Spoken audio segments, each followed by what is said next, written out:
Ang katotohanan sa mundo ng fitness. Ito ang mga natutunan ko sa loob ng 9 days doing fitness. Number 1, hindi naman pala kailangan ng mahabang oras sa pag-exercise. Total of 1 hour lang ang ginagawa kong exercise.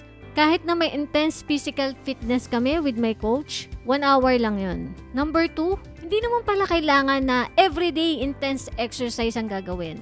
Simpleng cardio lang, walking, konting running, and then biking. Okay na yan. Susunod na araw, saka yung intense exercise. Number 3, hindi pala dapat tina-target yung buong katawan sa isang intense exercise. For example, yesterday yung workout ko, upper body lang yung tinarget ng coach ko. Mula tiyan, balikat, then itong mga braso ko. Kaya ang masakit lang sa akin ngayon, itong mga upper body lang.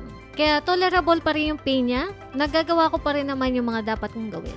Number 4, pagdating sa food na kakainin, hindi naman pala ganun ka-strict yung diet. Basta bawal lang yung mga processed food, mamantika. More on protein yung pinapakain sa akin, like chicken, eggs, mga meat. Then samahan ko daw ng isda, gulay, at syempre prutas. Saka nagra-rice ako 3 times a day.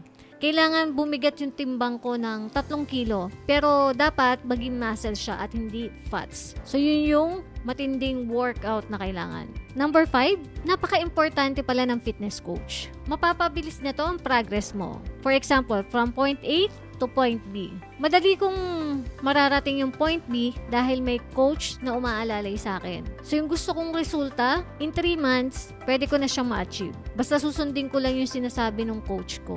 Saka pinaka-importante, hindi ka rin magkaka-injury. At yung machine din doon sa gym, hindi siya basta-basta mo na lang gagamitin.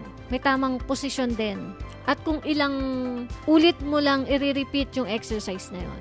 Naniniwala ako na ang fitness dapat siyang maging lifestyle natin. Kaya dapat araw-araw siyang gawin para maging strong yung katawan natin. Lalo na habang nagkakaedad tayo, kailangan kasi natin more on muscle para makatayo, makapaglakad, at ma-enjoy natin yung buhay natin. Kaya sabayan mo na ako sa fitness journey ko.